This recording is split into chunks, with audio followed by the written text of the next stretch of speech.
البدر علينا من ثنيات الوداع وجب الشكر علينا ما دعا لله داع. صلوا على محمد.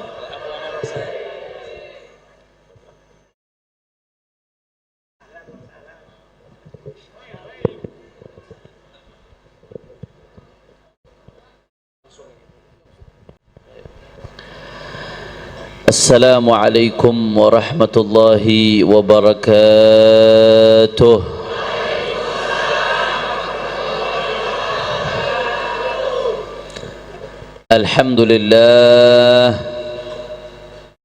Alhamdulillahi rabbil alamin wa bihi nasta'in ala umurid dunya waddin. Allahumma fasalli wa sallim wa barik wa karrim wa majjid wa azzim على سيدنا وحبيبنا وشفيعنا ونور قلوبنا محمد الفاتح لما أغلق والخاتم لما سبق ناصر الحق بالحق والهادي إلى الصراط المستقيم وعلى آله وصحبه حق قدره ومقداره العظيم يا فتاح يا عليم أما بعد. Para alim ulama, para masyayikh, para asatid, para kiai, para sesepuh, para tokoh masyarakat, wabil khusus guru kita bersama yang tadi telah menyampaikan tausiahnya, Fadilatul Muhtaram wal Mukarram Kiai Haji Khairul. Juga para guru-guru kita yang lain di sini, ada Ustadz Hadian, Ustadz Jihad, para masyayikh segenap Dewan Guru Majelis Al-Ihya Bogor. Dan semuanya tidak saya sebutkan satu persatu tanpa mengurangi rasa hormat dan ta'zim saya kepada beliau-beliau semua. Kita doakan mudah-mudahan guru-guru kita, para masyayikh kita, Allah panjangkan umurnya, Allah sehatkan badannya, Allah jaga zahir batinnya, Allah menangkan perjuangannya, amin ya rabbal. Dan salam penghormatan yang paling istimewa saya hadiahkan kepada hadirin hadirat, muslimin muslimat, mukminin mukminat yang hadir pada pagi hari yang penuh keberkahan ini. Semua angkat tangannya, kita minta sama Allah, mudah-mudahan tidaklah kita keluar dari tempat ini kecuali semua dosa kita diampuni oleh Allah. Yang sakit Allah angkat penyakitnya, Allah sehatkan badannya. Semua yang hadir dilapangkan rezekinya, diberkahi kehidupannya, amin ya rabbal. Ahibba'il kiram, alhamdulillah, pada pagi hari ini kita sama-sama berkumpul di majelis yang penuh keberkahan ini, tidak lain dan tidak bukan dalam rangka memperingati Maulid Agung Baginda Nabi besar Muhammad sallallahu alaihi wa ala alihi wasallam. Saudara, Nabi yang kita rayakan maulidnya pada pagi hari ini adalah al-insanul kamil, manusia yang sempurna. Saudara, sempurna dalam berbagai aspek kehidupannya. Di antara bentuk kesempurnaan Nabi, beliau sallallahu alaihi wasallam adalah seorang al-muallimul kamil, pendidik yang sempurna. Saking sempurnanya Nabi sebagai seorang pendidik, sebagai seorang guru, sebagai seorang murabbi, sampai-sampai tugas Nabi sebagai pendidik Allah sebutkan dalam Al-Quran. Faqala ta'ala a'udzu billahi minasyaitonir rajim, bismillahirrahmanirrahim, huwallazi ba'atsa fil ummiyina rasulan minhum yatlu 'alaihim ayatihi wa yuzakkihim wa yu'allimuhumul kitaba wal hikmah wa in kanu min qablu lafi dhalalin mubin. Shadaqallahul azim. Bagaimana Allah gambarkan kita punya nabi, saudara? Tujuan visi misi diutusnya nabi, yatlu alaihim ayatihi. Nabi diutus oleh Allah Subhanahu wa taala untuk mentilawahkan, membacakan kepada mereka umat manusia ayat-ayatnya Allah Subhanahu wa taala. Wa yuzakkihim. Tugasnya Nabi, kata Allah, adalah mensucikan umatnya, mendidik umatnya, mentarbiyah umatnya. Wa yu'allimuhumul kitaba wal hikmah.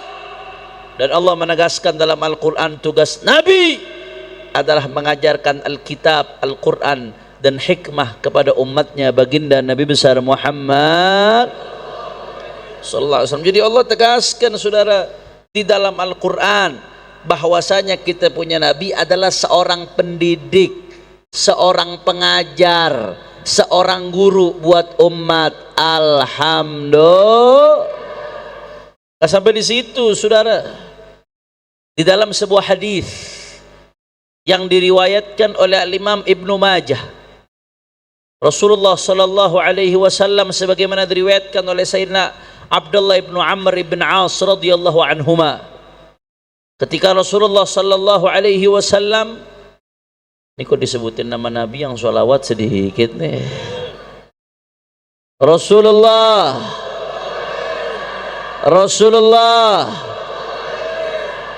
jangan ngaku muridnya Abi kalau nggak ada mana sholawat.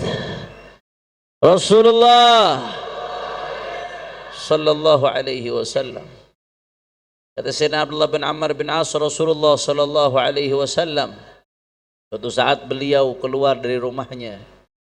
Di masjid Nabi mendapatkan ada dua halaqah. Halaqah ini perkumpulan, saudara. Halaqah yang pertama, yaqra'unal Qur'an wa yad'una Allah.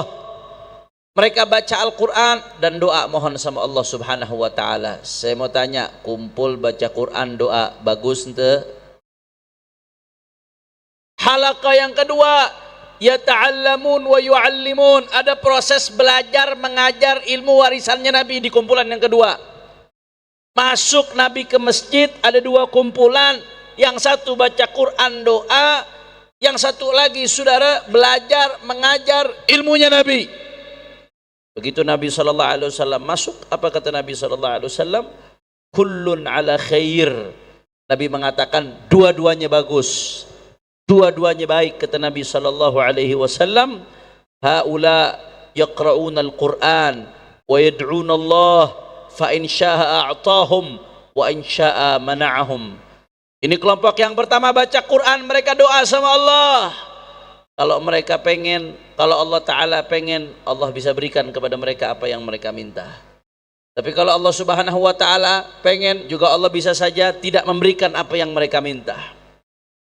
Tapi yang satunya lagi, kata Nabi, wa haula yata'allamun wa yu'allimun. Tapi yang satu lagi, kelompok ini belajar mengajar, ngajarkan ilmunya Nabi. Apa kata Nabi sallallahu alaihi wasallam? Innama bu'ithu mu'alliman. Aku diutus tidak lain dan tidak bukan sebagai guru, saudara. Allahumma shalli ala Muhammad. Allahumma shalli ala Muhammad. Masya Allah, dua kelompok ini kumpul bagi hari ini di Al-Ihya di Insan Kamil. Di sini baca Quran juga, doa juga, ngaji juga. Alhamdulillah. Tapi begitu dihadapkan dengan dua ini, kata Nabi, Nabi duduk di tempat yang belajar mengajar. Innama bu'ithu mu'alliman. Nabi menegaskan, tidak lain dan tidak bukan, aku diutus sebagai guru pengajar, saudara. Allahumma shalli ala Muhammad. Allahumma shalli ala Muhammad. Itu hadis yang kedua, hadis yang pertama. Yang kedua, saudara, hadis berikutnya yang diriwayatkan di dalam Sahih Muslim. Pernah suatu saat ketika Allah Subhanahu wa taala memberikan pilihan kepada istri-istrinya Nabi sallallahu alaihi wasallam. Ketika itu Allah berikan pilihan kepada istri-istri Nabi, mau milih dunia apa mau milih Nabi? Dikasih pilihan itu istri-istrinya Nabi Shallallahu Alaihi Wasallam. Ketika itu yang pertama menjatuhkan pilihan adalah Sayyidatuna Aisyah radhiyallahu anha, istrinya baginda Nabi Muhammad Sallallahu Alaihi Wasallam. Sayyidatuna Aisyah langsung milih Nabi ketika di antara dua pilihan, dunia atau Nabi.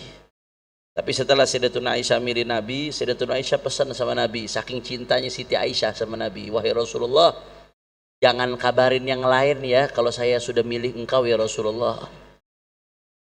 Ibu ketawa. Jangan kabarin yang lain ya Rasulullah kalau aku sudah milih engkau ya Rasulullah. Biar yang lain nggak usah tahu. Akhirnya Rasulullah Sallallahu Alaihi Wasallam mendapat jawaban itu dari Sayyidatuna Aisyah radhiyallahu anha. Sayyidatuna Aisyah wajar ngomong seperti itu karena cintanya dia sama Nabi. Dia ingin memiliki Nabi seutuhnya, saudara. Akhirnya apa kata Rasulullah Sallallahu Alaihi Wasallam? Inni lam ub'ath mu'annitan wala muta'annitan walakin bu'ithtu mu'alliman wa muyassiran. Kata Rasulullah SAW, aku tidak diutus untuk mu'annitan. Mu'annitan ayyuqi'un nas fil masyaqqah. Aku enggak diutus bukan untuk bikin susah orang, kata Nabi SAW. Wala muta'annitan, aku juga tidak diutus untuk, kata Nabi SAW, mencari-cari kesalahan orang lain. Bukan itu tujuan aku diutus. Maksudnya Nabi SAW pengen ngasih tahu, kalau memang itu jadi kebaikan aku beritahu mereka, tetap aku beritahu, kata Nabi SAW. Kenapa? Walakin Allah ba'athani mu'alliman, akan tetapi Allah Subhanahu wa ta'ala mengutus aku, kata Nabi, sebagai guru, muyassiran, yang memudahkan umatku, umatnya baginda Nabi besar Muhammad. Luar biasa, saudara, ini nggak main-main. Lagi-lagi dalam hadis lain Nabi menegaskan Nabi sebagai Nabi sebagai pendidik, Nabi sebagai murabbi, guru, pendidik, saudara. Nabi sendiri yang menegaskan, aku diutus sebagai guru, sebagai pendidik, sebagai murabbi. Itu Nabi kita Muhammad Sallallahu Alaihi Wasallam. Nggak sampai di situ, saudara, masih ada hadis lain yang juga diriwayatkan oleh Imam Muslim dalam sahihnya. Pernah suatu saat, saudara, ada sahabat namanya Muawiyah ibnu As-Sulami, Muawiyah ibnu Al-Hakam As-Sulami. Ketika itu Muawiyah ibnu Al-Hakam As-Sulami nggak tahu, pertengahan sholat jadi makmumnya Rasulullah Sallallahu Alaihi Wasallam, ada salah satu sahabat yang bersin. Ketika ada salah satu sahabat yang bersin, Muawiyah ibnu Al-Hakam As-Sulami mengucapkan rahimakallah, mudah-mudahan engkau dirahmati Allah. Dia ngomong ketika sholatnya, saudara, ngejawabin orang yang bersin. Gara-gara dia ngomong ketika sholat, akhirnya sahabat-sahabat yang lain faramahul qawmu bi absarihim. Rame-rame sahabat ngelirik ke Muawiyah ibn Hakam As-Sulami. Ini siapa lagi sholat ngomong ini? Rame-rame sahabat nengok ngelirik, ada satu orang lagi sholat ngomong ngejawabin orang bersin. Menarik perhatian sahabat yang lain, dilihatin rame-rame. Ini Muawiyah ibnu Hakam As-Sulami ketika dilihatin oleh sahabat-sahabat lain ngomong lagi, wa thukla ummayah ma balukum tandurunan ilayya. Ini apes betul ini, ngomong lagi sholat, saudara. Kenapa kalian ngeliatin saya? Jadi tadi udah ngomong, tambah ngomong lagi deh. Ada apa kalian ngeliatin saya? Sahabat ngeliat dia makin ngomong lagi, makin gergetar. Sahabat sampai ada yang mukul pahanya. Yadribuna bi afkhadhihim, mukul-mukul pahanya. Ini kok orang ngomong dalam sholat, sahabat mau ngomong gak bisa, saudara. Mungkin dia belum paham, belum ngerti. Akhirnya sahabat ngasih isyarat, yusammitunahu, dikasih isyarat supaya diam. Fasakattu, kata dia. Kata Muawiyah bin Al-Hakam As-Sulami, gara-gara sahabat-sahabat ngasih isyarat supaya dia diam, akhirnya Muawiyah bin Al-Hakam As-Sulami diam karena dikasih isyarat oleh sahabat-sahabatnya baginda Nabi Muhammad Sallallahu Alaihi Wasallam. Selesai Nabi Sallallahu Alaihi Wasallam sholat, Rasulullah Sallallahu Alaihi Wasallam manggil dia, Muawiyah ibn Al-Hakam As-Sulami, dipanggil, dinasihati oleh Rasulullah Sallallahu Alaihi Wasallam. Inna hadhihi salah la yasluh fiha syai'un min kalamin nas, innama huwa tasbihun wa takbirun wa qira'atu Qur'an. Kata Nabi Sallallahu Alaihi Wasallam, salat ini nggak boleh ngomong, nggak boleh ngucapin ucapan manusia. Salat itu isinya tasbih, salat itu isinya takbir, salat itu isinya baca Quran. Jangan bicara ketika salat. Dengan lembutnya Nabi ngasih tahu, dengan sabarnya, saudara. Ini sahabat pikir bakal diomelin sama Nabi, saudara. Coba kalau kita kira-kira kumaha ya. Belagu sia. Enggak, Nabi enggak ngomel sama dia. Inna hadhihi salatun la yaslu fiha syai'un min kalamin nas. Ini salat enggak boleh ngomong, kata Nabi.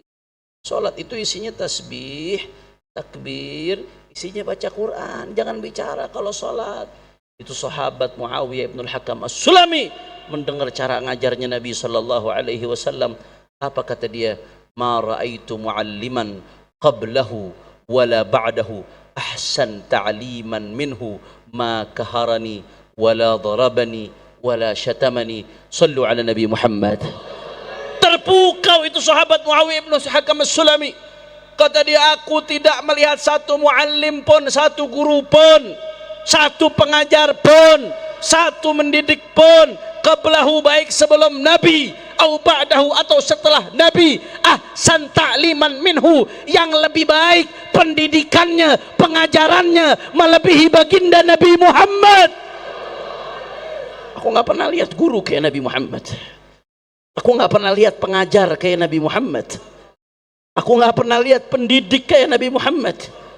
Maka harani, Nabi Muhammad nggak bentak saya salah ketika itu. Wala syatamani, Nabi nggak hina saya.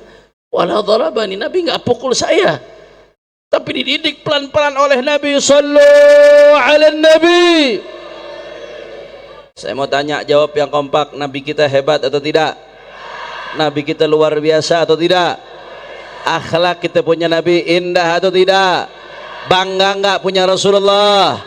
Bangga nggak punya Rasulullah? Takbir, takbir. Sallu ala Nabi. Oh, kalau saya mau bahas, saudara, tentang bagaimana Rasulullah SAW sebagai sosok seorang guru, sebagai sosok seorang pendidik, maka luar biasa, nggak akan pernah selesai, saudara.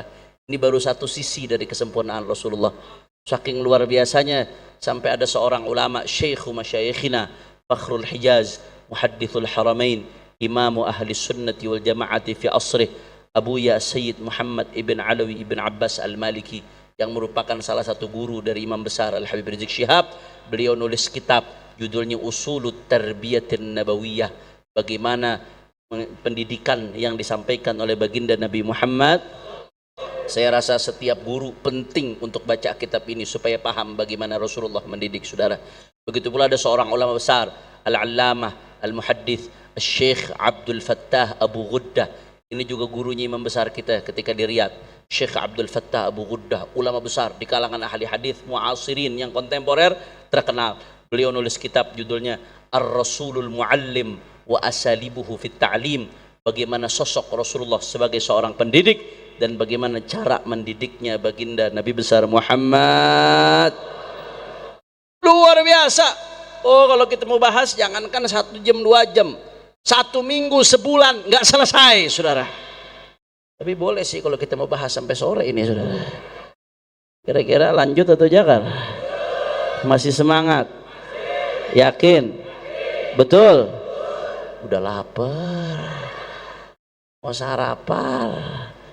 Masih semangat? Saya pengen dengar dulu semangatnya murid-muridnya Abi. Semua angkat tangannya. Takbir, takbir, takbir. Sallu ala Nabi. Dari sekian banyak kesempurnaan pendidikan yang disampaikan oleh Nabi sebagai seorang guru, sebagai pendidik, sebagai murabbi, ada beberapa kesimpulan yang bisa kita ambil, saudara.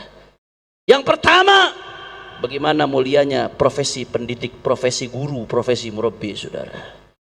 Oh, jangan berkecil hati, Anda jadi guru, jadi pendidik, walaupun kadang-kadang dipandang sebelah mata, dipandang kecil, dipandang remeh, mungkin gajinya nggak seberapa, saudara. Tapi yang harus Anda banggakan, apa yang Anda jalankan sama seperti yang dijalankan Rasulullah Sallallahu Alaihi Wasallam, dan nggak ada satu sifat yang lebih baik dari sifat yang melekat pada diri Nabi Muhammad. Kabar gembira buat para guru, para pendidik. Ini kebetulan yang hadir banyak guru, banyak pendidik, saudara. Kabar gembira Anda satu rel dengan Rasulullah sallallahu alaihi wasallam, maka jadikan beliau teladan di dalam pendidikan. Yang kedua, saudara, dari ini kita bisa ambil kesimpulan Nabi seorang Rasul. Di antara sekian banyak sifat-sifat Nabi, tugas-tugas Nabi, tapi yang beliau tonjolkan sebagai seorang pendidik. Ini nggak lain dan nggak bukan menunjukkan, saudara, betapa pentingnya pendidikan, betapa urgennya pendidikan, betapa butuhnya umat kepada pendidikan. Tanpa pendidikan, umat gak akan bisa bangkit, saudara. Betul atau tidak? Betul atau tidak? Nabi sendiri yang menyatakan dalam hadis, kata Rasulullah sallallahu alaihi wasallam, "Man yuridillahu bihi khairan yufaqihu fid din." Kata Nabi sallallahu alaihi wasallam, kalau Allah Subhanahu wa taala menginginkan kebaikan bagi seseorang, Allah bikin dia paham ilmu agama. Ini perorangan, saudara. Artinya kalau perorangan ini nggak bisa baik kecuali kalau dia paham ilmu, dididik, diberikan ajaran. Perorangan ini, saudara, adalah labinatul mujtama'. Kalau diibaratkan masyarakat seperti satu bangunan, maka perorangan ini merupakan satu batu bata dalam sebuah bangunan. Tanpa kumpulan batu bata, tanpa kumpulan batu, nggak akan berdiri sebuah bangunan, saudara. Artinya masyarakat ini terdiri dari perorangan. Kalau perorangan nggak bisa baik kecuali dengan ilmu, maka kalau ditarik ke skala yang lebih luas, Nabi seolah-olah ingin mengatakan kepada kita, masyarakat, umat nggak akan baik kecuali kalau faham nggak bisa tanpa pendidikan, saudara. Makanya Abu Yazid Muhammad bin Ali al-Maliki al-Hasani menegaskan, salah satu kalau mau umat bangkit harus ijtihad, betul-betul sungguh-sungguh dalam menuntut ilmu, menyebarkan ilmu, mengembangkan ilmu, mengembangkan pendidikan. Dan ini bisa kita tarik dari bagaimana kepribadian baginda Nabi besar Muhammad sallallahu alaihi wasallam. Luar biasa, saudara. Makanya Masya Allah, tabarakallah, apalagi zaman sekarang, Pak Bu, ya Allah, di zaman yang begitu serem luar biasa, zaman yang dikatakan oleh Nabi sallallahu alaihi wasallam, badiru bil a'mal fitanan ka qita'il lailil mudlim, yusbihur rajulu mu'minan wa yumsi kafiran, yumsi mu'minan wa yusbihu kafiran. Kata Nabi sallallahu alaihi wasallam, segeralah beramal sebelum datang fitnah. Kalau fitnah sudah datang, saudara, ka qita'il lailil mudlim, fitnah itu seperti potongan-potongan kegelapan di malam hari, saudara. Kalau fitnah sudah datang, orang udah nggak bisa bedakan mana baik, mana buruk, mana benar, mana salah, mana hak, mana batil. Itu kalau fitnah sudah datang. Saking bingungnya orang-orang sampai apa yang terjadi, na'udzubillah. Yusbihur rajulu mu'minan wa yumsi kafiran.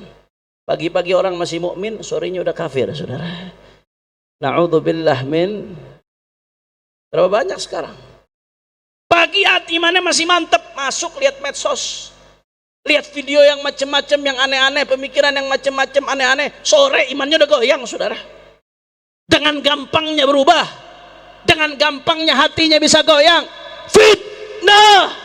Kalau fitnah seperti ini terjadi, para ulama mengatakan la yaslam fiha illa man ahyallahu qalbahu bil ilm.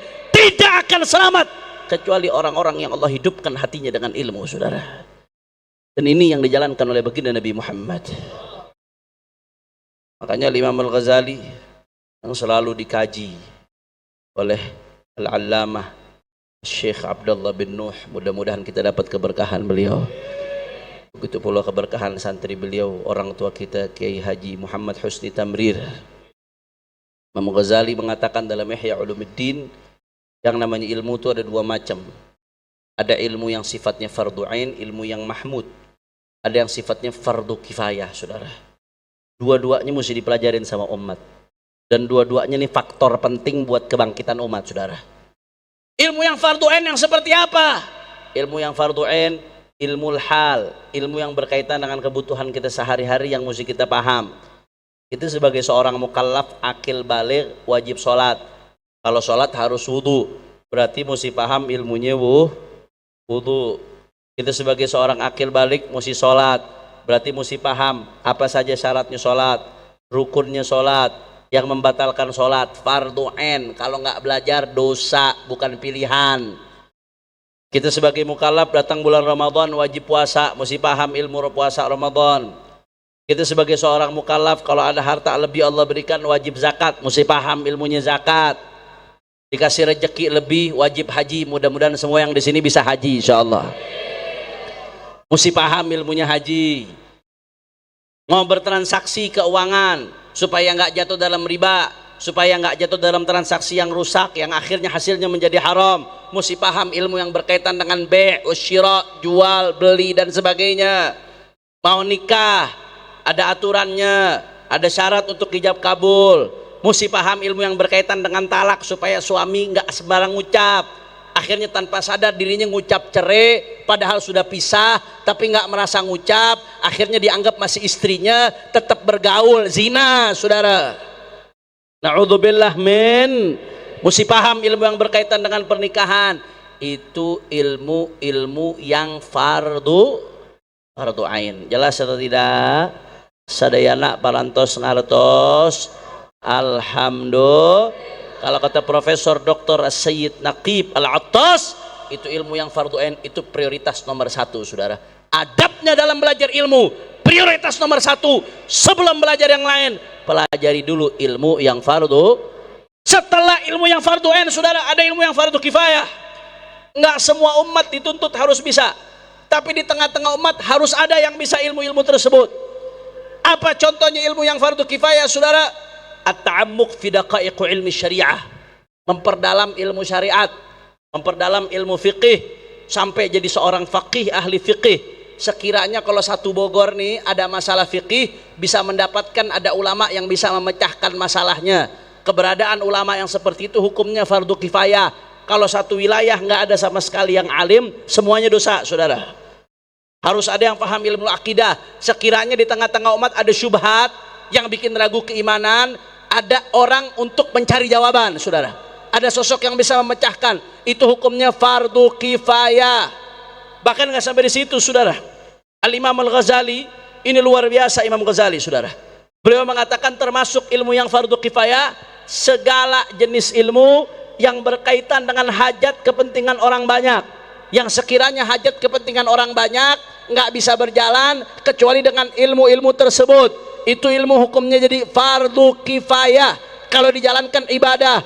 Contoh, saya mau tanya, kira-kira kalau satu Bogor nggak ada dokter, susah apa kagak? Susah, repot saudara. Berarti masyarakat butuh nggak sama dokter? Butuh. Imam Ghazali mengatakan ilmu tib, ilmu kedokteran fardu kifayah. Di satu daerah harus ada yang belajar ilmu kedokteran. Makanya jangan dikira orang-orang mahasiswa-mahasiswi muslim muslimah yang belajar kedokteran, Bu, jangan dikira itu bukan ibadah. Kalau dia tujuannya belajar ilmu kedokteran untuk daripada memenuhi fardu kifayah kebutuhan umat saudara, itu yang dia lakukan 4 tahun 5 tahun di fakultas kedokteran jadinya ibadah saudara. Yang penting ilmu fardu ainnya jangan ditinggalkan. Ilmu handasa, ilmu arsitektur, satu kota nggak ada arsitek, bagaimana mau ngebangun? Ilmu industri, ilmu sina'ah, kalau umat Islam nggak maju industrinya, bagaimana mau bersaing dengan bangsa-bangsa lainnya? Ilmu teknologi, sekarang ada teknologi yang disebut dengan AI, az-zaka al-istina'i, kecerdasan buatan. Kalau umat Islam nggak bisa bersaing dalam teknologi, bagaimana umat Islam mau dihormati oleh umat-umat lainnya? Bagaimana mau unggul? Bagaimana mau menang? Mempelajari ilmu-ilmu tersebut hukumnya fardu kifayah. Jelas atau tidak? Meskipun zahirnya belajar kimia, belajar fisika, belajar matematika, belajar ilmu umum, tapi kalau diniatkan untuk memenuhi fardu kifayah kebutuhan umat, ibadah belajarnya saudara. Sadayana parantos ngartos. Alhamdulillah. Dan ini dua-duanya ilmu dipelajari di insan kamil. Allahumma sholli ala Muhammad. Ilmu yang fardu ain di insan kamil diajari enggak? Diajari enggak?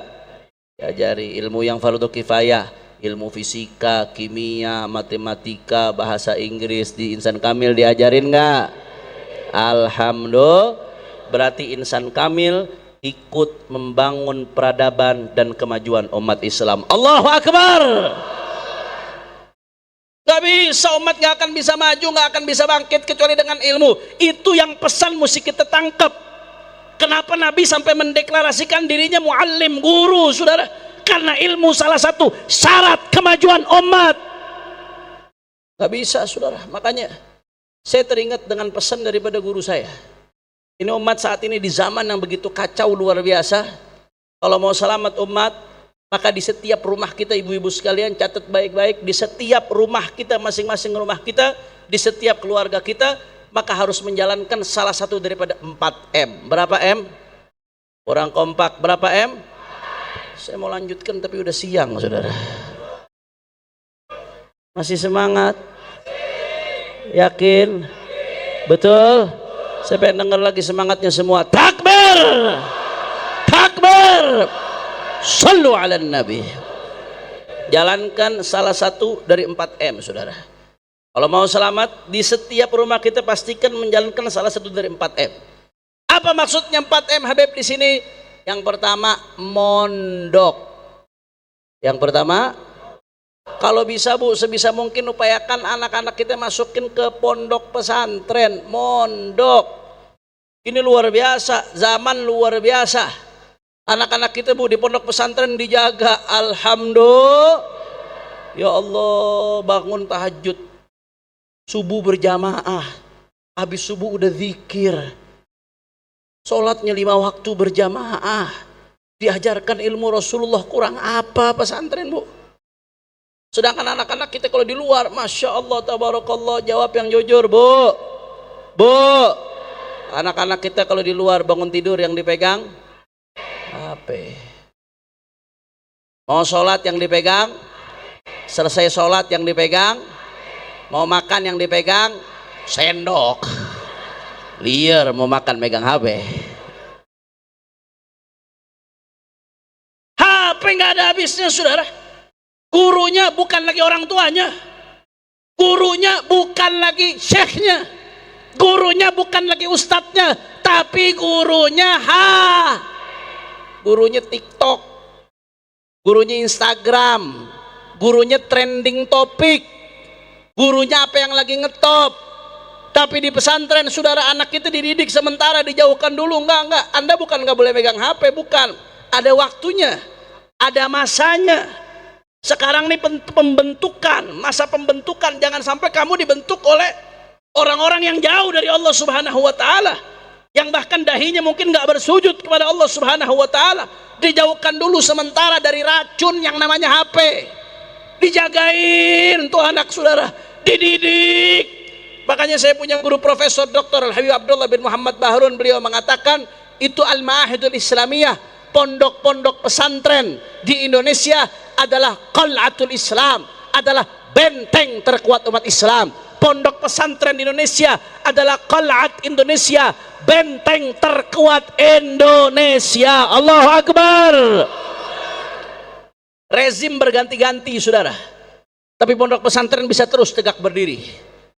Di Jawa Timur ada pesantren besar, benteng Ahlus Sunnah, namanya Sidogiri. Itu saya kemarin datang ke sana, katanya sebentar lagi milad Sidogiri, kalau nggak salah hampir 290 tahun, ulang tahun, saudara. 290 tahun, lebih tua dari negeri kita Indonesia. Anda bayangkan, dia ngalamin masa penjajahan Belanda. Belanda bergeser, dia tetap tegak. Masuk Jepang, Jepang tumbang, dia tetap tegak. Soekarno jadi presiden, Soekarno tumbang, dia tetap tegak. Soeharto masuk, saudara, dengan orde barunya, Soeharto tumbang, dia tetap tegak. Masuk era reformasi, dia tetap eksis, tetap tegak. Rezim berganti-ganti, pemerintahan berganti-ganti, tapi pesantren Ahlus Sunnah wal Jamaah tetap tegak untuk didik umat, saudara. Allahu Akbar. Makanya nggak main-main, pesantren adalah qal'at Indonesia, benteng terkuat Indonesia. Dan ini ciri khas daripada Indonesia, saudara. Ini nikmat dari Allah Subhanahu wa taala untuk bangsa Indonesia, adanya pesantren-pesantren yang luar biasa. Maka hati-hati. Belakangan ini, saudara, ada upaya sistematik untuk membusukkan citra pesantren, saudara. Saya belum lama bersama Imam Besar Al-Habib Muhammad Rizik bin Husain bin Syihab silaturahmi ke Menteri Agama Republik Indonesia, Profesor Dr. Nasrun Umar. Kemudian 2 minggu berikutnya atau seminggu berikutnya saya silaturahmi lagi nemenin guru saya Profesor Dr. Habib Abdullah Baharun. Di 2 pertemuan itu salah satu topik yang kami bahas adanya upaya sistematik untuk merusak citra pesantren, saudara. Jujur Bu, Pak, kita kalau lihat berita serem. Pesantren kalau ada kesalahan kecil aja, saudara, rame langsung di media. Betul atau tidak?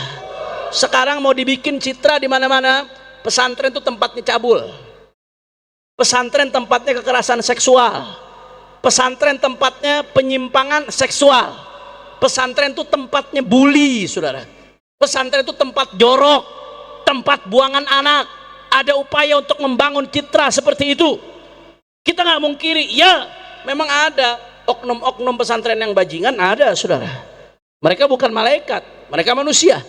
Ada yang bajingan, ada yang melakukan penyimpangan seksual, ada yang melakukan pelecehan seksual. Dan kalau ada yang seperti itu, kita dukung untuk diproses hukum seberat-beratnya, saudara. Setuju atau tidak? Setuju atau tidak? Tapi jangan seolah-olah pesantren semuanya begitu. Sekarang kalau ada pesantren satu nih, ada kejadian pelecehan seksual di pesantren, beritanya diangkat sebesar-besarnya, seolah-olah pesantren semuanya begitu. Palelo menyan.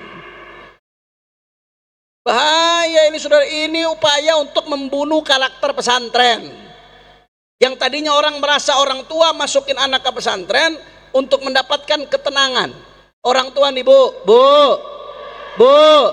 jujur Bu, sekarang anak kita sekolah di luar dengan pergaulan seperti itu, takut atau tidak? Khawatir atau tidak? Ada rasa kekhawatiran, ada rasa takut.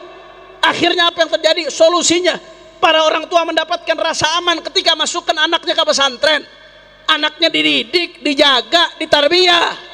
Pesantren harusnya jadi tempat aman, tapi citra tersebut mau dirubah oleh mereka-mereka yang berkepentingan untuk merusak citra pesantren supaya pesantren hancur, ditinggalkan. Kalau pesantren sudah hancur, pesantren ditinggalkan, pesantren dibunuh citranya, maka apa yang terjadi? Berarti benteng Islam Indonesia dihancurkan, saudara. Terima atau tidak? Terima atau tidak? Maka hati-hati, waspada. Di satu sisi mereka-mereka yang Allah kasih amanat untuk jaga pesantren, jaga baik-baik amanat ini. Jangan sampai gara-gara ulah Anda 1-2 orang yang berulah tidak baik di pesantren, akhirnya pesantren-pesantren lain dapat imbas nama buruknya, saudara. Tapi di sisi lain, kita juga umat Islam mesti bersama-sama jaga pesantren. Kalau ada yang coba-coba melemparkan citra buruk kepada pesantren, menggambarkan citra buruk ke pesantren, lawan, saudara. 1 citra buruk pesantren mereka tonjolkan, 1000 kebaikan pesantren kita tampaikan, saudara. Setuju? Setuju? Maka pesantren adalah salah satu benteng terkuat Ahlus Sunnah wal Jamaah, Bapak Ibu sekalian. Pesantren keberadaannya sangat-sangat penting. Kalau pesantren hancur, maka sama saja benteng terkuat Ahlus Sunnah wal Jamaah hancur. Benteng terkuat Islam dari Indonesia hancur. Maka oleh karena itu, kalau mau anak kita selamat, yang pertama, M pertama, yang penting mondoknya yang jelas. Mondok di pondok pesantren Ahlus Sunnah. Oh, kita nggak kekurangan pondok pesantren Ahlus Sunnah wal Jamaah. Di sini ada Al-Insanul Kamil, ada Al-Ihya, saudara. Dan ada pesantren-pesantren lainnya, nggak kekurangan. Yang penting kalau lihat pesantren, jangan cuma sekedar lihat bangunannya. Bangunan, fasilitas penting, tapi itu nomor sekian. Yang pertama mesti dilihat gurunya siapa, manhajnya apa, akidahnya apa, itu yang pertama mesti dilihat. Jangan kalau lihat pesantren cuma bangunannya doang, akhirnya apa yang terjadi? Mondokin anak itu di Az-Zaitun, Syekh Panji Gumilang, saudara. Bangunannya gede itu. Jangan, lihat betul-betul ajarannya Ahlus Sunnah. Ahlus Sunnah. Maka saya mau tanya, jawab yang kompak. Semua umat Islam siap jaga pesantren, siap kawal pesantren, siap dukung pesantren, siap makmurkan pesantren. Takbir. M yang pertama apa? M yang pertama apa? Mondok. M yang kedua, kalau nggak bisa mondok, seenggaknya madrasah lah. Masa iya masukin anak ke madrasah nggak mau? Madrasah yang betul-betul ngajarkan anak kita ilmu dunia, ilmu akhirat. Seenggaknya dia tahu kewajiban-kewajiban dasar dalam kehidupannya. Madrasah enggak, kita nggak kekurangan madrasah yang bagus. Madrasah-madrasah kita unggulan, kita tahu kualitas insan kamil seperti apa. Anak saya di Insan Kamil, saudara. Putri-putri daripada imam besar di Insan Kamil, saudara. Dan juga madrasah-madrasah lainnya yang Ahlus Sunnah wal Jamaah, banyak kita nggak kekurangan. Ilmu akhiratnya bagus, ilmu dunianya bagus, disiplinnya bagus, ekstrakurikulernya bagus, nggak kekurangan madrasah, saudara. Kenapa kok sebagian umat Islam seperti ngerasa hina kalau masukin anaknya ke madrasah, ngerasa bukan unggulan, ngerasa kurang bagus, ngerasa gengsi, saudara. Padahal di madrasah anak kita diajarkan dunia, diajarkan juga akhir.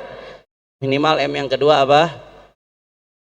Jadi M yang pertama itu paling ideal. M yang kedua, Habib, anak saya udah terlanjur masuk ke sekolah umum, Beb. Ini bagaimana? Kalau pindah lagi mahal nanti. Ya udah, nggak apa-apa. Ada M yang ketiga, mengaji. M yang ketiga apa? Mengaji. Kalau dia nggak bisa di madrasah, ambil guru ngaji, ajarkan supaya dia bisa tahu huruf Al-Quran, apa artinya hidup, mau ijazahnya setinggi apapun lagi, saudara. Tapi kalau nggak ngerti huruf Al-Quran, apa artinya hidup, saudara? Nggak tahu mana halal, mana haram, mana hak, mana batil, nggak bisa sholat, nggak bisa puasa, nggak bisa zakat, dan seterusnya, ibadah Allah. Mengaji minimal, ambil guru ngaji, Bapak Ibu sekalian. Besok kalau anak kita sekarang nggak kita ajarkan ngaji, besok Bapak Ibu mati, siapa yang mau ngajiin? Bu, saya ada tahu orang kaya raya, Bu, uang miliaran, waktu mati karangan bunganya berjejer, tapi jenazah masih di rumah di tengah-tengah, udah nyetel kaset. Ditanya ini mana, nggak ada yang ngaji, anak-anaknya kemana? Anak-anaknya nggak bisa baca Quran, saudara. Kalau sudah begitu yang terjadi, berapa banyak pun duit Bapak Ibu sekalian, nggak ada artinya, nangis darah, saudara. Na'udzubillah min. M yang ketiga apa? M yang ketiga, tadi M yang pertama, M yang kedua, M yang ketiga. Habib, saya udah terlanjur tua, mau mondok udah nggak mungkin, mau madrasah udah nggak diterima, mau ngaji secara khusus udah malu. M yang keempat bagaimana, Habib? M yang keempat minimal majelis. Banyak tuh majelis. Ayah loba, kita nggak kekurangan majelis, saudara. Alehya setiap subuh di dekat-dekat rumah kita di musola masjid majelis. Ayah loba, ayah loba. Masa segitu nggak ada waktunya buat majelis? Habib, saya sibuk. Habib, saya nggak ada waktu. Habib, saya kerja. Habib, saya bisnis. Habib, saya pegawai. Habib. Bohong. Giliran buat majelis nggak ada waktu. Jawab yang jujur. Kalau buat main HP, waktu ayah ente. Buat nongkrong ayah ente. Buat ngopi ayah ente. Giliran buat majelis nggak ada waktu. Wah, udah udah panas ya, saudara. Jelas tidak? M yang keempat apa? Tadi yang pertama, M yang kedua, M yang ketiga, M yang keempat. Majelis nggak, mondok nggak bisa, madrasah nggak mau, mengaji nggak mau, majelis juga nggak bisa. Maka silahkan ambil M yang kelima, modal sia. Jelas ente? Jelas ente? Sadayana parantos ngartos. Alhamdulillah. Maka kesimpulan yang bisa kita ambil pada pagi hari ini, saudara, dari status Nabi, Nabi mendeklarasikan dirinya sebagai muallim, Nabi sebagai guru, Nabi sebagai pendidik. Saudara, artinya umat ini nggak akan pernah bangkit kecuali dengan pendidikan. Personal di antara kita nggak akan baik kecuali dengan pendidikan. Keluarga nggak akan pernah baik kecuali dengan pendidikan. Masyarakat nggak akan pernah baik kecuali dengan pendidikan. Negara tidak akan baik kecuali dengan pendidikan. Dan sebaik-baiknya pendidikan adalah pendidikan yang diwarisi oleh baginda Nabi besar Muhammad. Makanya saya mau tanya, jawab yang kompak semuanya. Siap dukung pondok pesantren? Siap hidupkan madrasah-madrasah? siap untuk mengaji, siap ramaikan majelis-majelis taklim, siap hidupkan pendidikannya Rasulullah, siap bangkitkan umat dengan pendidikan, siap dukung terus Insan Kamil, siap dukung terus Al-Ihya. Semua angkat tangannya, takbir, takbir, takbir. Sallu ala nabi. Jam sabaraha ya? Lanjut, lanjut. Allahumma shalli ala Muhammad, Allahumma shalli ala Muhammad. Yang kedua, saudara, yang ingin saya bahas pada kesempatan kali ini, kita prihatin, saudara, melihat hari-hari ini keadaan negeri lagi kacau. Betul? Kata ibu-ibu nih, dia yang gue tunggu-tunggu nih, mengprovokator ibu-ibu nih. Saya tadi, Bu, perjalanan dari sini biasa, dari Jakarta, dari Petamburan kemari agak lama. Gara-gara kenapa? Gara-gara nyari pintu tol, Bu. Pintu tolnya hilang, Bu. Saya masuk, biasanya Pejompongan dibakar pintu tolnya. Maju dikit dibakar, maju dikit dibakar pintu tol. Di mana-mana pintu tol dibakar-bakarin, fasilitas publik dibakar-bakarin. Jawab yang jujur, sedih entah. Sedih entah. Masya Allah, ini luar biasa nih, bukan cuma di Jakarta, Bu, di berbagai kota. Di Makassar kemarin gedung DPRD dibakar, di Surabaya juga semalam menyala, di Bandung menyala, saudara, di berbagai tempat, di Pekalongan, di berbagai titik kacau kita punya negeri, saudara. Huru hara di mana-mana. Jawab yang jujur sekali lagi, keadaan seperti ini prihatin atau tidak? Sedih atau tidak? Saudara, saudara, perhatikan baik-baik. Di satu sisi kita prihatin, kita sedih, saudara. Dengan keadaan seperti ini kita prihatin, kita sedih. Kita nggak mau sampai apa yang disabdakan oleh Nabi Shallallahu Alaihi Wasallam terjadi di tengah-tengah kita. Di dalam sebuah hadis riwayat Sahih Muslim, Rasulullah Shallallahu Alaihi Wasallam bersabda, "Walladzi nafsi biyadih," kata Nabi Muhammad, "la tantahid dunya hatta ya'tiya yaumun la yadril qatil fima qatal wa la yadril maqtul fima qutil." Wa kaifa yakunu dzalika ya Rasulullah? Kata para sahabat, al-haraju, kata Nabi Muhammad sallallahu alaihi wasallam. Nabi sampai pernah mengatakan, kata Nabi, demi Allah, walladzi nafsi biyadih, demi Allah, kata Nabi sallallahu alaihi wasallam, tidak akan selesai dunia, tidak akan terjadi kiamat kecuali akan datang satu hari, kata Nabi sallallahu alaihi wasallam, al-qatil la yadri fima qatal. Orang yang membunuh enggak sadar dirinya kenapa dia membunuh, saudara. Wal maqtul la yadri fima qutil. Orang yang terbunuh enggak sadar dirinya kenapa dia terbunuh. Kacau balau, saudara. Huru hara di mana-mana. Yang bunuh udah enggak tahu arah, yang terbunuh juga tidak tahu arah. Nabi ditanya, kaifa dzalika ya Rasulullah? Bagaimana itu terjadi ya Rasulullah? Kata Nabi, al-haraj, itulah huru hara, kekacauan yang besar. Kita nggak pengen kita ngalamin ini. Mudah-mudahan kita nggak ngalamin hal tersebut, saudara. Yang diwanti-wanti oleh Nabi Muhammad sallallahu alaihi wasallam. Kita nggak mau sampai jatuh korban lagi. Seperti kemarin saudara kita dari Gojek, Afan Kurniawan, masya Allah, anak muda, Bu. Saya datang takziah bersama rombongan DPP FPI ke rumahnya, umurnya baru 20-an, Bu. Dan dia lagi narik, lagi ngegojek, lagi narik, lagi ada order. Dia lewat daerah tersebut, daerah Pejompongan. Akhirnya apa yang terjadi? Kelindes sama mobil Brimob, saudara. Bukan kelindes, dilindes. Udah ketahuan, tabrak, bukannya mundur, malah lanjut. Betul apa kagak? Insya Allah Afan termasuk syahid. Amin ya Rabbal.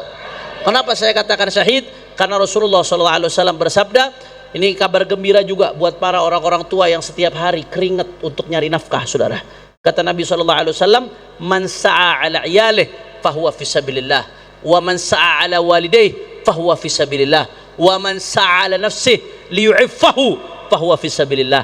Kata Nabi SAW, siapa orang yang keluar dari rumah untuk cari nafkah buat keluarganya, maka dia keluar dari rumah dalam keadaan di jalan Allah Subhanahu wa ta'ala. Kabar gembira. Makanya Bu, bawa bapak pulang jangan diomelin Bu ya. Dia habis perang di jalannya Allah Subhanahu wa taala. Wa man sa'a ala walidih fahuwa fisabilillah. Orang yang keluar dari rumahnya untuk nyari nafkah buat kedua orang tuanya, maka dia berada di jalan Allah Subhanahu wa taala. Barang siapa yang keluar dari rumahnya untuk nyari nafkah buat dirinya sendiri, kata Nabi, liyu'iffahu, supaya dia punya iffah, supaya nggak minta-minta orang lain, supaya nggak ngambil daripada duitnya orang lain, punya iffah. Apa kata Nabi? Fahuwa fisabilillah. Maka berarti dia sedang di jalan Allah. Berarti saudara kita Afan Kurniawan lagi keluar dari rumahnya untuk mencari nafkah, kemudian dilindas saudara, maka dia sedang wafat di jalan Allah Subhanahu. Mudah-mudahan Allah terima sebagai syahid. Allah angkat derajatnya, keluarganya diberikan kekuatan oleh Allah. Amin ya rabbal. Kita nggak pengen huru hara seperti yang terjadi saudara, huru hara yang tanpa arah. Siapa yang menggerakkan, siapa yang digerakkan, arahnya kemana saudara? Serba kacau saat ini, nggak jelas arahnya ibadah Allah. Tapi di sisi lain nggak ada asap kalau nggak ada betul ente? Betul ente? Jangan soal huru haranya aja yang diributkan. Jangan sibuk sekedar memadamkan api jadi pemadam kebakaran. Enggak saudara, akar kenapa timbulnya api itu yang mesti diatasi. Kalau kita cuma sibuk madamin api, akar sebab timbulnya api nggak diatasi, maka artinya apa saudara? Satu api dipadamkan, besok akan timbul api lain. Betul tidak? Betul tidak? Ini akumulasi saudara. Udah berapa banyak hal-hal yang menjadi penyebab terbakarnya negeri ini. Di antaranya yang sudah disampaikan imam besar kita di mana-mana saudara, bagaimana banyak pejabat-pejabat yang diangkat padahal bukan ahlinya. Berapa banyak buzzer-buzzer, influencer jadi komisaris BUMN. Akhirnya apa yang terjadi? BUMN kita banyak rugi saudara. Itu BUMN diadakan untuk mendapatkan keuntungan, keuntungannya untuk membiayai negara, tapi BUMN banyak rugi. Kenapa? Karena yang megang banyak yang bukan ahlinya.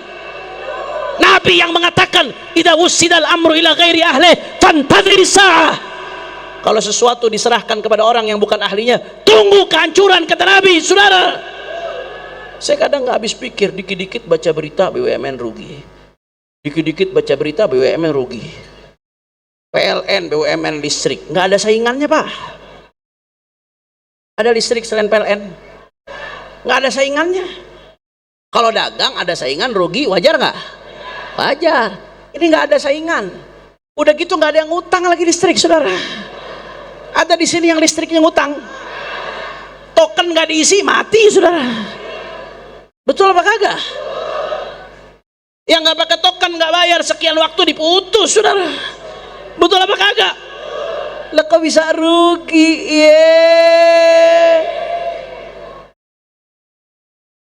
Liar aing liar. Bensin. Ntar ada kabar Pertamina rugi sekian. Emang ada yang dapat bensin gratis di sini? Beli entah? Mahal entah? Mahal. Udah beli mahal, saingannya dikit lagi saudara. Bisa rugi. Belum lagi BUMN-nya, Masya Allah. Kenapa? Salah satu sebabnya karena banyak yang megang-megang orang-orang yang bukan ahlinya, ditambah banyak terjadi korupsi. Betul atau tidak? Ini penyebab keluarnya api saudara. Itu yang pertama. Yang kedua, di antara penyebab keluarnya api, mohon maaf, banyak pejabat negara yang nggak ada akhlak saudara. Saya kebetulan disertasi S3 saya kemarin ketika menjalankan pendidikan doktoral, saya nulis tentang pendidikan akhlak, konsep pendidikan akhlak Imam Al-Mawardi dan Imam Al-Ghazali dalam membentuk karakter pemimpin, atau yang disebut juga dengan istilah pendidikan akhlak bernegara atau pendidikan akhlak kepemimpinan. Bagaimana akhlak yang harus ditanamkan kepada pemimpin-pemimpin supaya jadi pemimpin yang baik. Karena an-nasu ala dini mulukihim. Manusia itu tergantung bagaimana pemimpinnya, pejabat-pejabatnya. Kalau pejabatnya baik, rakyatnya bakal baik, saudara. Betul apa kagak? Kalau pejabatnya buruk, rakyatnya juga bakal buruk. Kata Nabi, sinfani finnas idza saluha saluhan nas wa idza fasada nas al ulama wal umara. Di dalam Musnadul Firdaus Rasulullah bersabda bahwasanya ada dua golongan di tengah manusia. Dua golongan ini baik, manusia bakal baik semuanya. Dua golongan ini kacau berantakan, manusia semuanya bakal kacau berantakan, saudara. Masya Allah, tabarakallah. Siapa dua golongan tersebut? Al ulama wal umara, ulama dan umara. Betul atau tidak? Betul atau tidak? Ulama umara baik, rakyat baik, umat baik. Tapi kalau ulama dan umaranya sudah rusak, bejat, maka rakyatnya ikut rusak, ikut hancur. Apa salah satu penyebab kekacauan saat ini? Banyak pejabat yang nggak berakhlak, saudara. Baik yang eksekutif atau yang atau yang legislatif atau yang yudikatif. Contohnya apa pejabat nggak berakhlak? Kemarin ada rakyat marah protes sama DPR, ditolol-tololin, saudara. Akhirnya ngerasain sendiri sekarang. Ihfat lisanaka ayyuhal insanu la yaldagannaka innahu thu'banu. Mulutmu harimaumu. Rumahmu dijarah. Saya nggak membenarkan penjarahan, Pak. Penjarahan secara syariat hukumnya haram.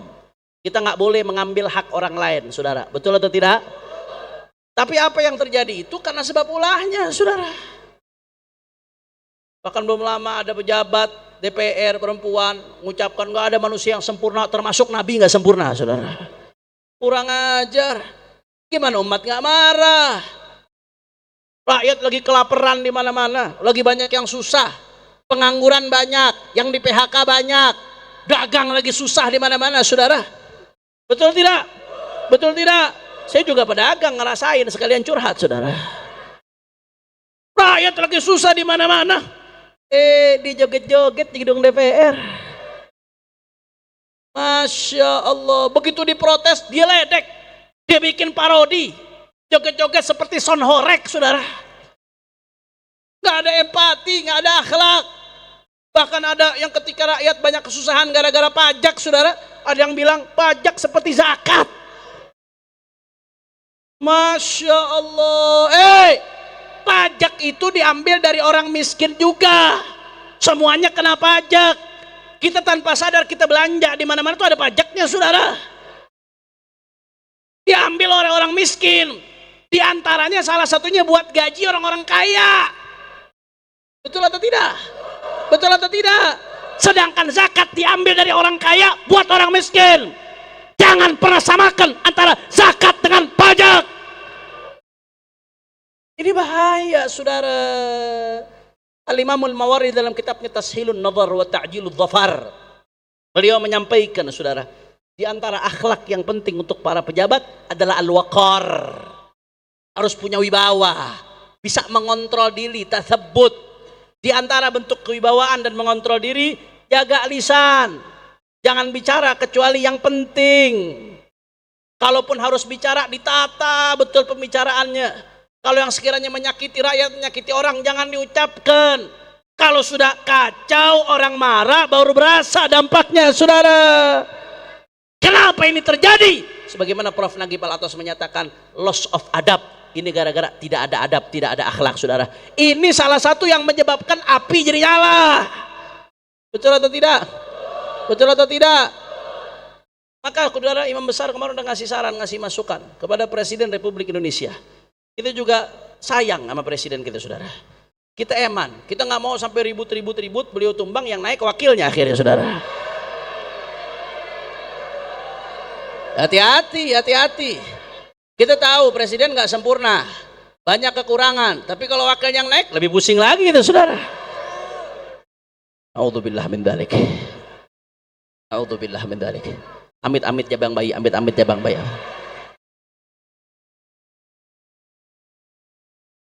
Makanya kita sayang, kita cinta. Kita nggak mau sampai hal-hal yang kita tidak inginkan terjadi di negeri kita. Imam Besar ngasih masukan kepada Bapak Prabowo Subianto yang kita cinta, yang kita hormati. Satu, tindak tegas pejabat-pejabat yang nggak berakhlak, saudara. Setuju? Kedua, tindak tegas, jangan lagi dipakai orang-orang lingkaran presiden yang onono. Jangan lagi dipakai, apalagi yang bermasalah, yang punya catatan pelanggaran HAM. Yang punya berdarah-darah berkaitan dengan KM 50. Jangan dipakai lagi, saudara. Dan yang ketiga, masukan daripada beliau, Presiden harus segera merangkul ulama, minta nasihat ulama, minta masukan ulama, bukan sekedar ulama yang berbahasa basi, bukan sekedar seremonial, bukan yang penjilat, tapi ulama yang betul-betul menyampaikan kebenaran walaupun itu pahit, karena kebenaran walaupun pahit adalah obat, sedangkan kebohongan walaupun manis adalah penyakit, saudara. Betul atau tidak? Betul atau tidak? Makanya saudara, beliau menyampaikan kemarin kepada umat, menyampaikan, ini bagaimana Habib? Apakah kita bergerak atau seperti apa? Tunggu saudara, hati-hati. Ini saat ini banyak yang menunggangi. Saat ini banyak penumpang-penumpang gelap. Umat jangan sembarangan bergerak kecuali kalau ada komando dari para ulama, saudara. Betul? Betul? Kita nggak mau pergerakan yang nggak jelas arahnya, kita nggak mau. Saudara, kita mau berharap gerakan ini bermanfaat buat bangsa, buat umat, saudara. Maka jangan sembarangan bergerak kecuali kalau sudah ada komando ulah. Ini buat yang ngaji-ngaji nih, buat yang di majelis-majelis taklim nih. Jangan bergerak kecuali ada komando ulah. Ada komando dari imam besar kita, Al-Habib Muhammad Rizik bin Husain bin Syihab. Itu yang pertama, saudara. Dan yang kedua, yang terpenting saat ini, beliau menyampaikan jaga kampung-kampung kita, jaga desa-desa kita, jaga kota-kota kita. Ini anak-anak laki buat siskamling di malam hari, saudara. Buat pada malam hari saat ini, saudara, buat pos-pos penjagaan, buat siskamling, jaga pesantren, jaga majelis. Ada yang bilang, Habib, kan udah ada polisi yang ngejagain. Polisi sekarang jaga dirinya aja lagi bingung, saudara. Jangan ngandelin, jangan. Jaga diri masing-masing, saudara. Jaga kampung kita masing-masing. Kalau ada coba-coba perusuh yang mau merusak kampung kita, mau mengganggu kampung kita, lawan, jaga kampung kita dari orang-orang yang mau merusak, saudara. Takbir, takbir. Ayo jaga, waspada, saudara. Kita jaga negeri kita masing-masing. Oh enggak, Habib, kapan ulama bergerak? Habaib bergerak, kiai bergerak. Oh enggak, ulama nggak bakal ninggalin negeri. Habaib kita, para kiai kita nggak bakal ninggalin negeri. Mereka cuma berhati-hati, jaga-jaga, nggak mau sampai bergerak, tapi arah pergerakannya salah, saudara. Kita pengen pergerakan kita arahnya betul-betul benar. Dan mesti waspada, hati-hati. Kalau suatu saat na'udzubillah min dalik, mudah-mudahan fitnah segera redam insyaallah. Tapi kalau sampai fitnah ini makin parah, makin dahsyat, negeri nggak bisa lagi dikendalikan, maka ulama bersama umat wajib untuk turun, wajib untuk jaga negeri kita Indonesia, jangan sampai diacak-acak oleh para pengacau, saudara. Takbir, takbir, takbir. Maka saya mau tanya semua masyarakat Bogor, siap bersatu? Siap bersatu? Siap rapatkan barisan? Siap jaga Indonesia? Siap jaga Bogor? Siap jaga negeri kita? Kalau sampai Indonesia membutuhkan kita, kira-kira maju atau jangan? Maju atau jangan? Kalau ada yang sampai mau mengacak-ngacak negeri kita, diamkan atau lawan? Diamkan atau lawan? Siap nunggu komando ulama? Siap nunggu komando imam besar? Semua angkat tangannya, takbir, takbir, takbir. Sallu ala nabi. Allahumma salli wa sallim wa barik alaihi wa ala alihi wa ashabihi. Maka oleh karena itu sebagai penutup, mari sama-sama saudara kita baca sholawat. Mudah-mudahan dengan berkah sholawat negeri kita dijaga oleh Allah, negeri kita aman, negeri kita damai, negeri kita adil, pemimpin-pemimpin kita dikasih taufik dan hidayah, pejabat-pejabat kita dikasih taufik dan hidayah, ulama-ulama kita dikasih taufik dan hidayah, umat juga selalu mendapatkan taufik dan hidayah. Dan mudah-mudahan dengan barokah sholawat, orang zalim biar ribut sama orang zalim. Umat Islam selamat. Para ulama selamat. Bangsa Indonesia selamat. Dan juga barokah sholawat insyaallah. Mudah-mudahan saudara-saudara kita di Palestina dijaga oleh Allah, dimenangkan oleh Allah. Israel hancur, Israel hancur, Israel hancur. Amin ya rabbal. Ayo sama-sama semuanya, semua sholawat, semua keluarin suaranya. Allahumma sholli ala sayyidina Muhammad wa ashghil hadra bidzalimin. Allahumma sholli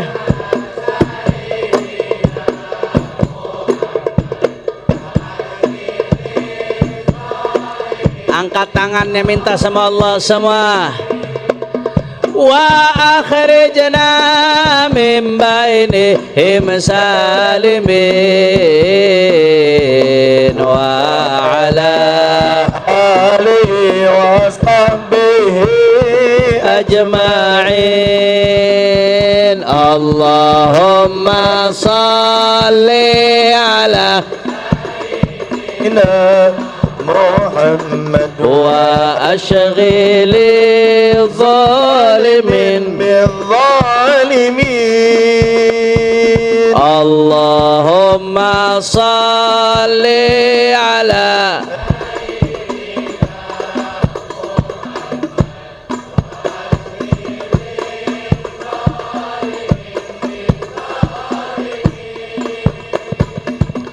وأخرجنا من بينهم سالمين وعلى آله وصحبه أجمعين. semua sallallahu